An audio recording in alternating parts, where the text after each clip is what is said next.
Welcome to the Sales Compensation Show, where we share the latest sales performance insights through in-depth discussion with experts.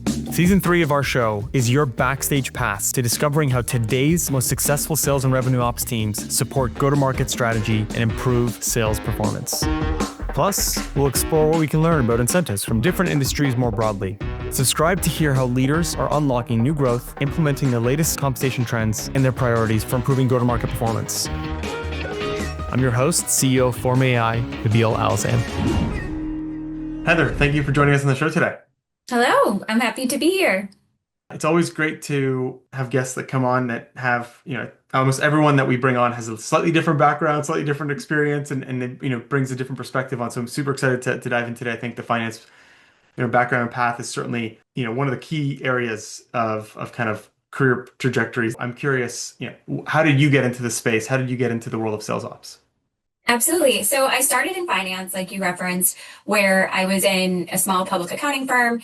And then I moved to a larger company where I was focused mostly on payroll and then accounting, and then moved over to the financial planning and analytics side, where I was supporting the sales team from the expense side and helping build the bookings quota.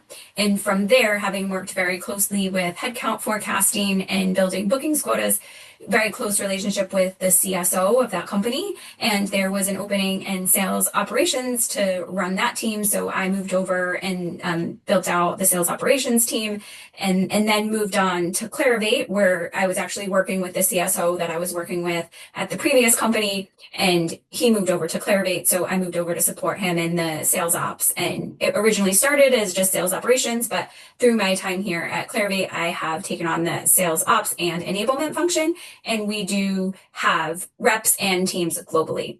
Once you get a taste of like the speed and the motion and I think the impact that the revenue organization has, it's if you like that side of things, it's hard to not kind of go all in. Oh, absolutely. I mean, I think that's exactly what I love so much about the revenue ops world. And it's ever changing too, where I'm constantly having teams moving in, teams moving out.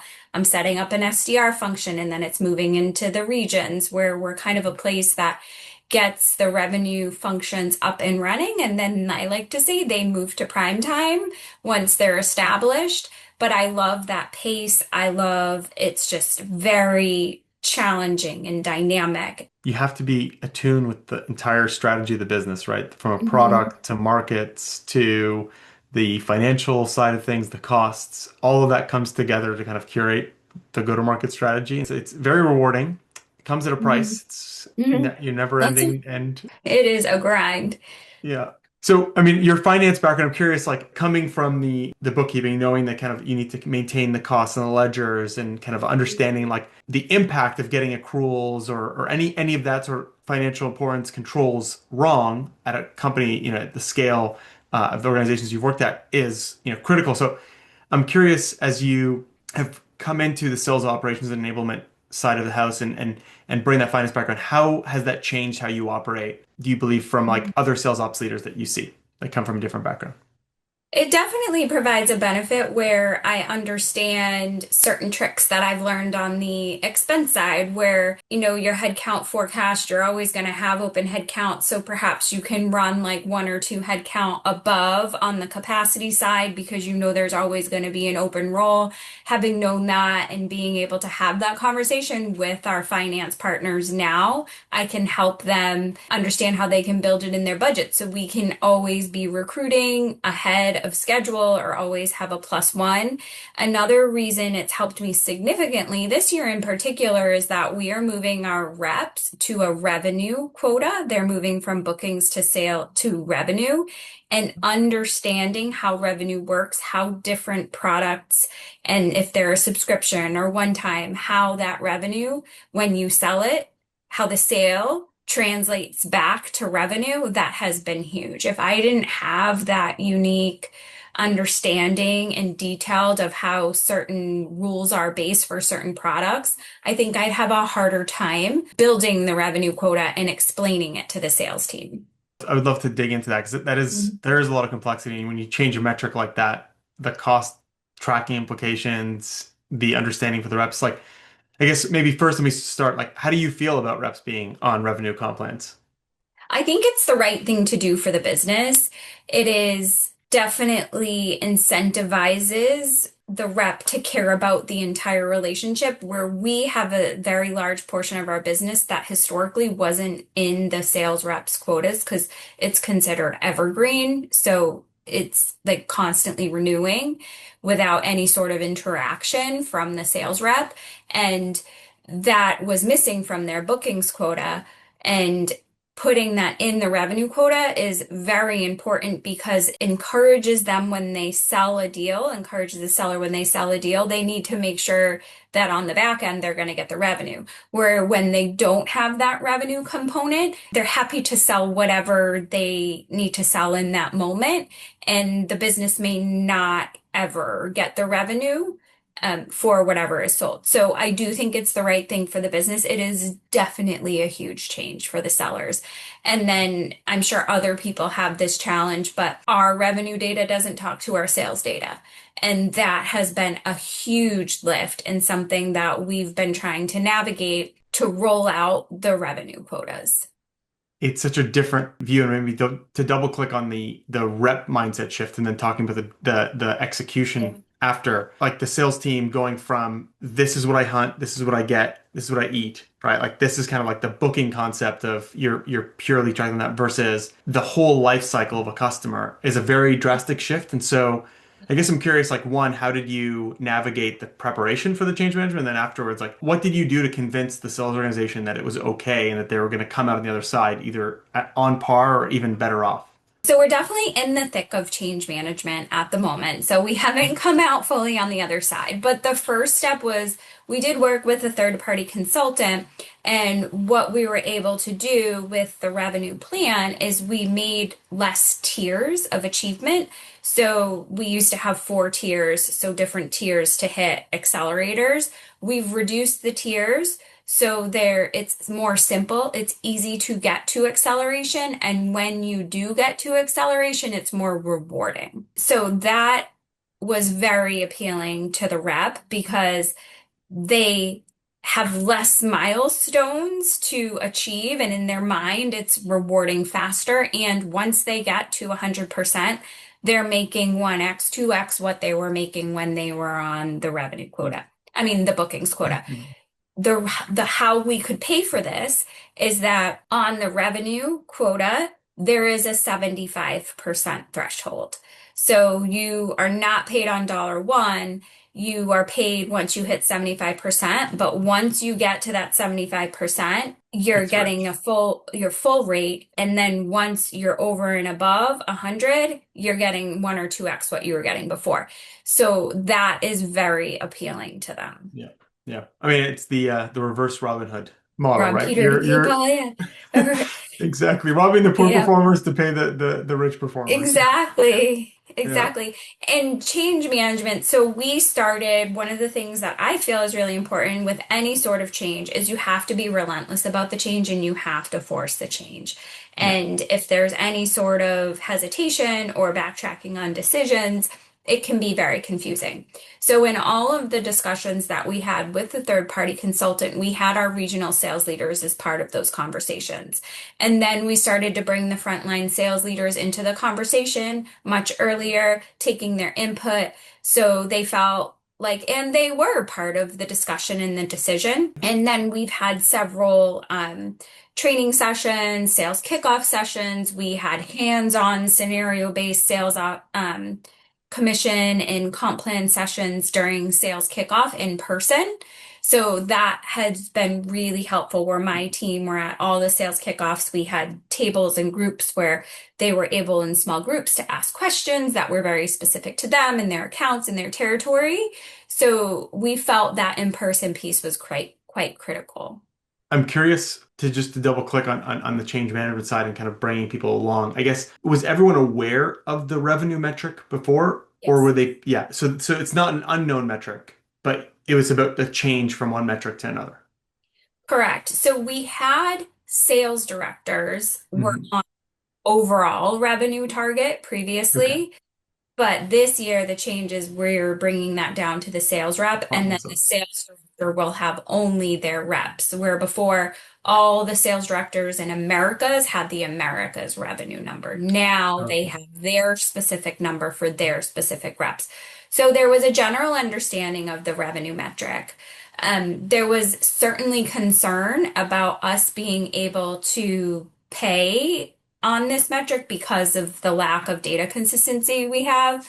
So it was a lot of work for my team and then for us to build confidence with the sales team that we'll be able to do this. Is it going to be perfect? Nope, but we're going to get there 80% and then we're going to incrementally make improvements. But it was one of those situations where like you've got to rip the band-aid off. We've been wanting to do this for some time, but because of the data challenges, we've been hesitant. So we're like, we're going to be bold and we're going to make this change. And we know it's not going to be perfect, but we're going to make it better every month. The alignment there to what's I would describe as like the frontline sellers, you want the alignment to be what's best for the customer. And if the customer journey is, and I think this is business by business specific, right? For some companies, it might be bookings is actually the best way to measure what's best for the customer and best for the business.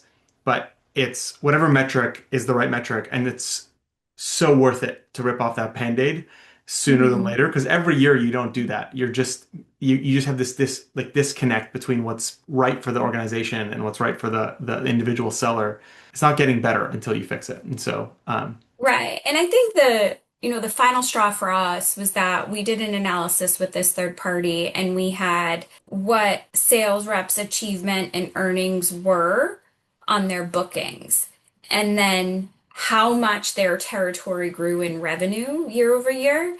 And there were people who were 300% of their bookings quota, but their revenue was down year over year.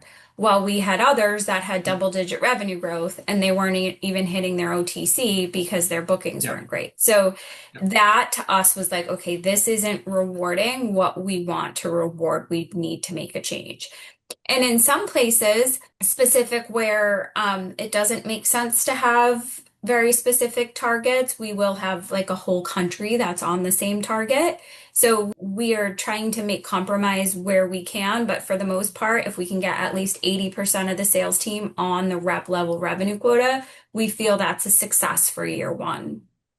I'm curious as you're messaging this change and getting buy-in. I mean, one of the things that I've seen work very well is you bring the sellers along at the field and kind of show them like this is what your existing plan made you, and this is what the new plan would have made you, or conversely, like showing them the path to making a lot of money in this coming year. I guess what kind of like enablement, kind of tactical elements do you use to kind of get that excitement for the final hump as you kind of got to the deployment phase? So I think it was the increased rates. So they knew what their rates Yep. were previously, and then showing them what the new rates were was very appealing. And then also in pockets, we were able to show like in aggregate, this impacts the people that hit 100%. They're going to make 3x what they were making last year. We didn't do it at an individual level, but it really helps for them to understand once they're in acceleration, the rates are accelerating as well. I know you're just going through this, but obviously this is a lot of time and work in the making. So, are there any lessons or anything that having gone through it that you'd share with others listening in terms of, big grand changes like this to an organization? Absolutely. I wish that I had been more aware of the additional resources I would need to pull this off. So I did have one additional new hire, but putting a new hire in the middle of this storm Yeah. isn't really the most effective thing. I mean, they're helpful, but they're just breathing, they're just drinking from the fire hose.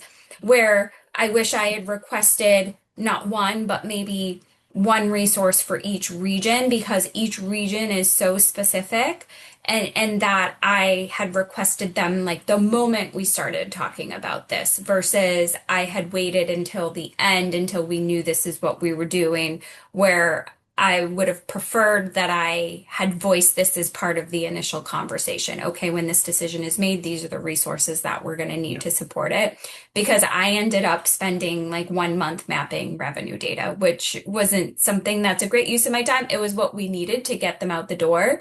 But I wish I had been more mindful and thoughtful in the beginning about what I would need. Yeah, no, these projects they're very large transformations, and they're, as you said, it's like the execution side, we haven't dove in as much there, but the data side of these things is always a massive lift. And I find that getting the adoption and the change management done right, if you don't have the data in a trustworthy position, you can lose faith with the management layer of the sales team. And if you do that, it cascades out pretty quickly. And so they're hard, difficult, challenging projects. And it's a great lesson of like, even if you're thinking about this, you almost have to tee back, like you need that resource 3 to 6 months beforehand 100%. so they can I really wish ramp I up. had that. Yeah. And, this morning there was an issue that came up where there was a product that we included in everybody's quota. We have different reps that support different products, and we incorrectly supported a product in the wrong team's quotas. And we are like at verbal quota point. And one of the sales directors has been like trying to tell us this, but we weren't really connecting in what he was saying. So then finally we got on the call today and he showed me, and I was like, oh shoot, we actually did this wrong for everybody. And so now I'm like, one, thank you for bringing that Yeah. out. So one, it Yeah. It's shows better like now if than the right, quota if letters were somebody, out. exactly. But if somebody keeps saying something over and over and you aren't really understanding what it is, get on the phone with them and have them show you. I wish I got on the phone with them last week. And then the second thing is that it's okay when we're doing transformation like this, the sales team understand. So I emailed the leaders this impacted, hey, so sorry, we made a mistake. One, taking accountability. We made a mistake. Somebody else pointed it out. You're going to get a refresh file. They're like, okay, thank goodness this happened now and not once we were paying people. So just being open and transparent because everybody knows that everybody is doing their best. These big changes, I mean, again, you have to decide to rip the Band-Aid at some point, and it's not easy, but sometimes these pains, I mean, they pay dividends, especially if you have the model, the mentality of like, get better every day, be transparent, communicate with the rest of the organization. I feel like that does, wonders in terms of change management. But maybe shifting into thinking about, so beyond just the core incentive plan and kind of core metrics, I guess, how do you think about incentives that sit outside of the comp plan, whether it's SPIFFs or incremental bonus structures, and how do you overseeing that as a part of a holistic incentive strategy for the organization? It has always been until I would say the past 2 or 3 years where we were always doing SPIFFs. We would build them into the budget. So they weren't included in the core comp plan, but we would always ask for $1 million just to run SPIFFs. And we ran various SPIFFs. Q1 subscription incentive. Anybody that hit their Q1 subscription number would get 2x quota payment, not retirement. We've run one-time transactional SPIFFs. We've run SPIFFs about bundling products together. In all the measuring, we never really found a direct correlation to the SPIFF and an improved performance. And the goal of the SPIFF is to drive incremental performance. And we were paying extra money, and we couldn't say that the extra money we were paying was actually delivering results that would have not happened in the first place. So I think people were just doing what they were doing and what they were going to sell anyway, and then they were getting extra money for it. We had a conversation with the sales leaders and the sales team, and we ran a survey, and the feedback we got, and it may be unique to Clarivate, is that people would rather that $1 million in their core comp plan than in the SPIFF, because they felt like SPIFs were confusing. They felt like if you're talking to a customer about a specific deal, in some situations, the customer's need is the customer's need, and it isn't going to change just because there's a SPIFF. Yeah. So we ended up not doing SPIFFs for the past 2 years, and we have focused the core components of the comp plan, like switching to revenue quota, to try and drive their behavior and put the incremental funding in the core comp plan versus driving accelerators with SPIFFs on top. It's interesting 'cause, like it's such a common thing where, and you see it where organizations that kind of over rely on SPIFFs and it's done without kind of the view of like what is the ROI that we're expecting to get. I'm curious, like, do you think that there are places where SPIFFs do work, or are you kind of the mindset of like keeping incentives like super simple just to the comp plan? So 5 years ago, if you asked me this question, I would probably say I felt like SPIFs added value. In my experience in the environment that I'm in, I feel that it makes more sense to make the core comp plan more rewarding and build in what behaviors you want to the core comp plan versus SPIFs. But again, I know every business is different, but that's what works here for us. Yeah. If we want more subscription business, we also have a TCV component. We're not rewarding sales, retirement, and quota on one-time business. They're only holding a subscription number. So that's how we drive subscription business versus giving a spiff for hitting your Q1 subscription number. Incentives need to be targeted at a behavior that you're looking to drive. And I think rarely are people looking at the time spans of behavior shift. Like how long does it take you to drive a behavior shift? And what are we actually running from a sales motion perspective? And for some organizations, like I agree, the sales cycles are longer, the customer relationships are way beyond the here's a 1 month spiff and expect to change behavior. If the sales cycles are long enough and the customer relationships are way more enduring, that's not really meaningfully going to be the right tactic to shift a selling organization's behavior. One, in a fast enough time period where it actually makes sense. To me, like, yeah, my perspective and what I've seen across like, our customers and in my past life as a consultant is if you're trying to drive a change with a very short time window and the actual behavior can be shifted to start enforcing kind of habit formation in the time window that you're rolling out the spiff, it works. If that's not actually possible, and not just for like the behavior shift in that window, but behavior shift in that window within a habit forming timeline. So, you have to do something like 20 to 30 times before it becomes kind of core to your habit and behavior. And if you're not going to be able to get those cycles in, then you start throwing out money for really the right Agree. things. Yeah. Or, and we would get into this thing, and I'm sure other businesses do, where it's like, okay, we're halfway through Q1 and we need this, so we're going to throw a spiff out there. And that to me is totally silly because the Q1 pipeline in Q1 is the Q1 pipeline. And maybe you can announce that spiff for Q2 or Q3, but launching an in-quarter spiff, I think is just paying people extra money for something they were going to do anyway.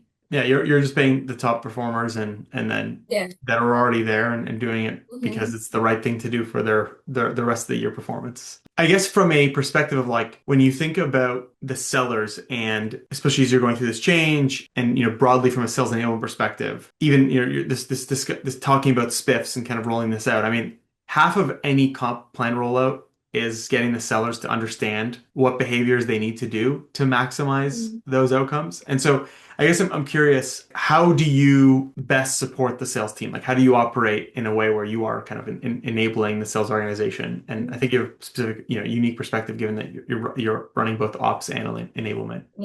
Yeah, I think that's one of the first things is that we have enablement and comp plans in the same leadership team. And that to me is significant because the enablement team is along for the journey. They're my leadership team. They're learning about the comp plan. They're understanding it. They're becoming experts as well. And that enables them to be able to be educators to the sales team versus them hearing about it after the fact. So my enablement leader, he could speak about the comp plan exactly as I could or as our commissions leader. So I think that's one, is bringing them along for the journey. And we are working with product, so we know we have a multi-year. One of the things that's new this year is if they sell a multi-year deal, the sales team, then they can retire the whole value of the deal. We used to only just do the annual contract value. Now they retire the total contract value.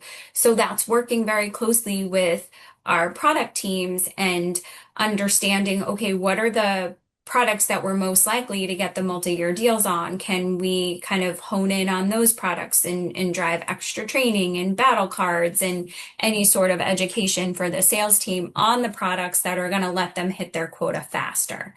And we do regular check-ins with regular connections with marketing and the product team and any sort of whenever anybody in the business wants to send a message to the sales team, it's always through our sales enablement team. We have sales academy sessions that are once or twice a week, depending on the messages. And we also make sure that we have a specific number of training hours that our sellers do.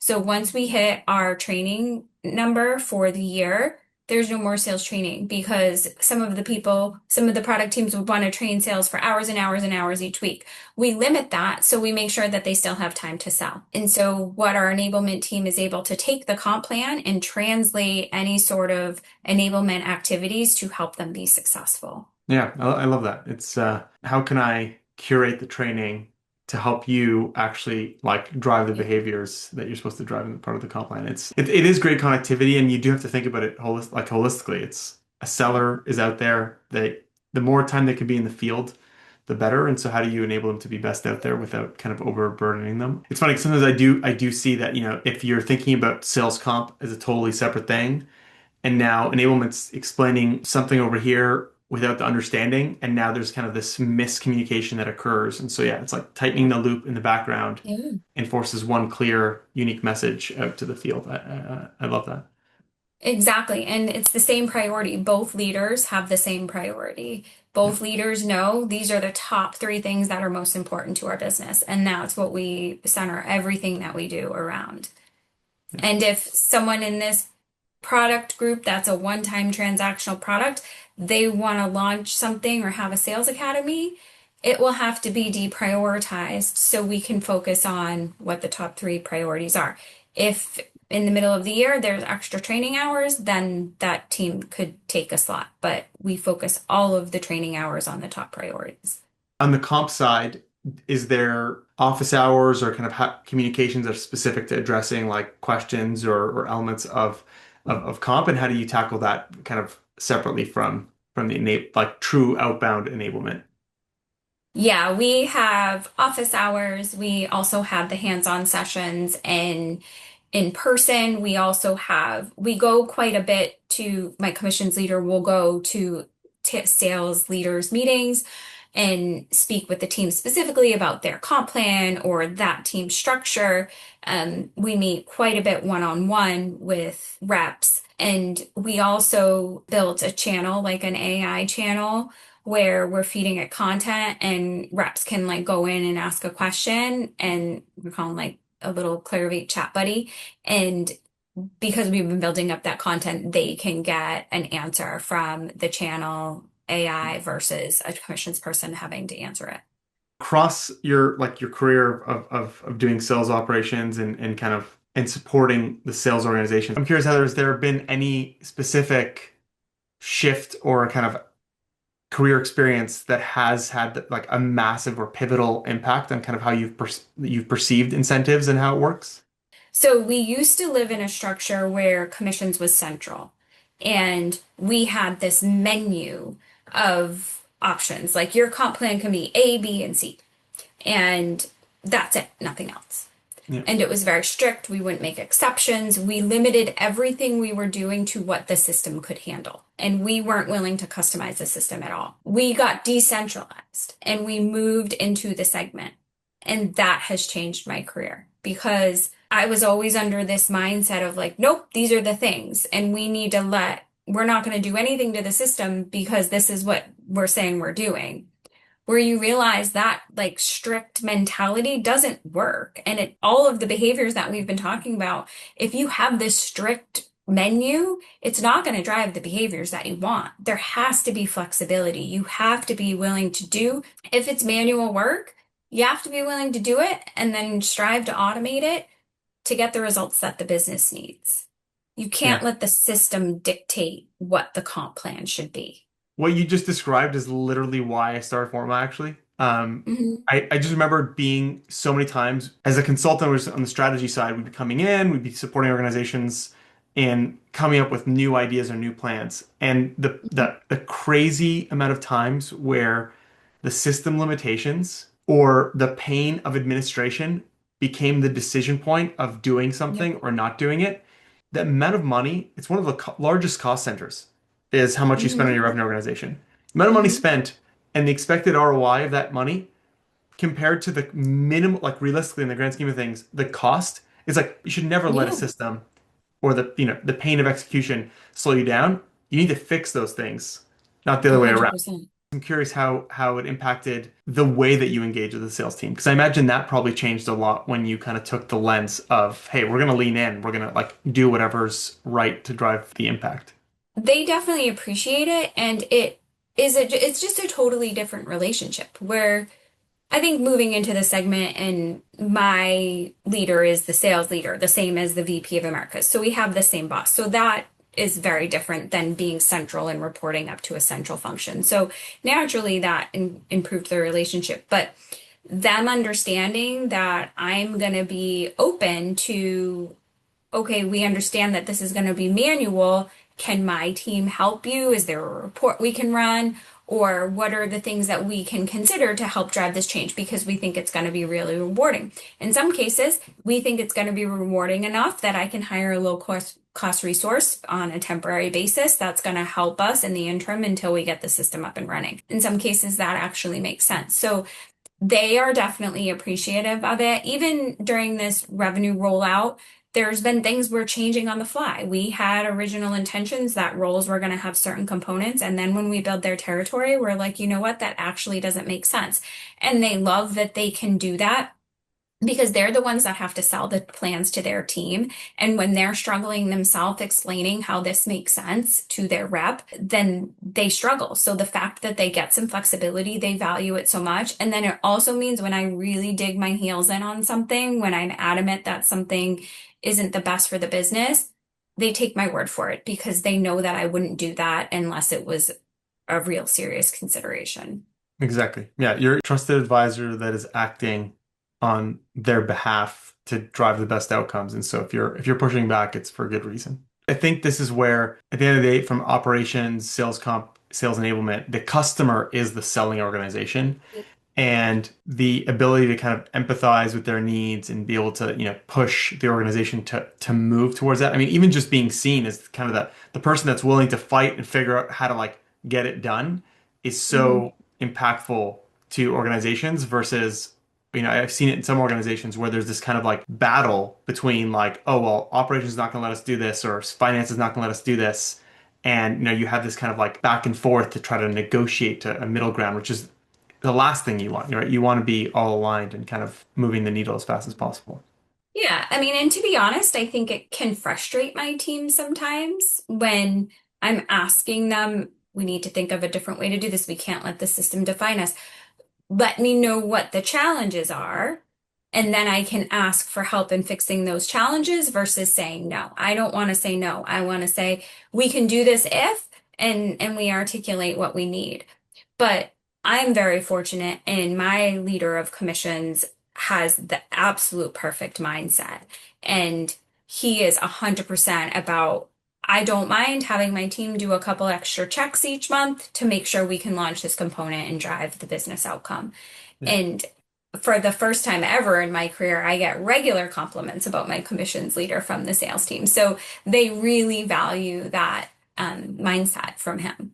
I mean, sales comp can be one of the noisiest pain points in the sales organization. So if you have that under lockdown, it's so critical. And then it just enables you to kind of focus on the more strategic elements. Absolutely. So I always ask two last questions as we wrap up. If you had the opportunity of taking out someone for lunch from the industry, who would that be?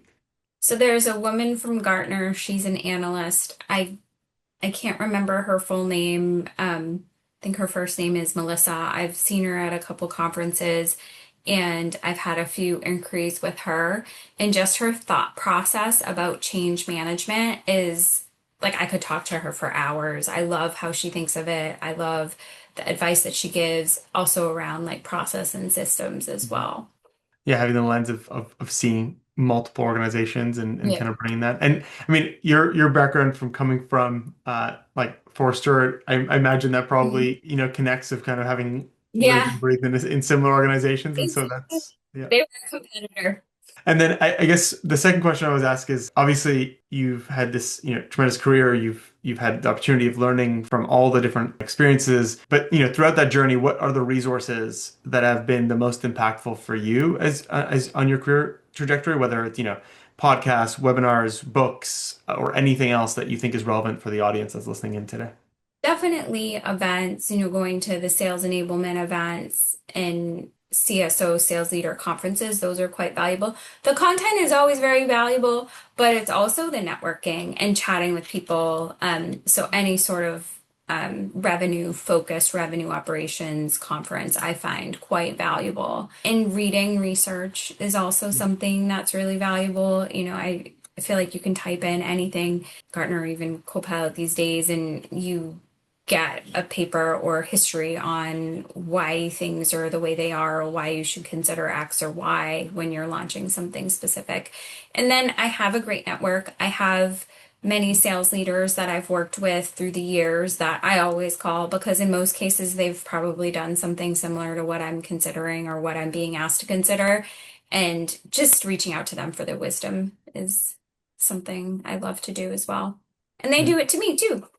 The network and connectivity with people with a bunch of different experiences. And this goes back to, you mentioning Melissa. I mean, there's an element of like everyone is looking at a different business problem in a unique moment of time based off all the macroeconomic. And if you get that connectivity, you just get little insights into how you can bring back to your business. And then same thing, if people reach out, you share. I mean, Again, it goes back to the reason why we do this podcast and kind of the bringing back your experiences and other people that come on our show and sharing with the broader audience is just tremendously helpful to kind of scaling the broader the entire ecosystem as a whole. But I want to thank you again for joining. This is I know it's time out of your day in the middle of a massive launch and doing so to share your feedback and experience with the rest of the community is tremendously valuable and helpful and really appreciated. So thank you, Heather. It's been, I really enjoyed the discussion. It's been great. Awesome. Thank you for having me. It was great.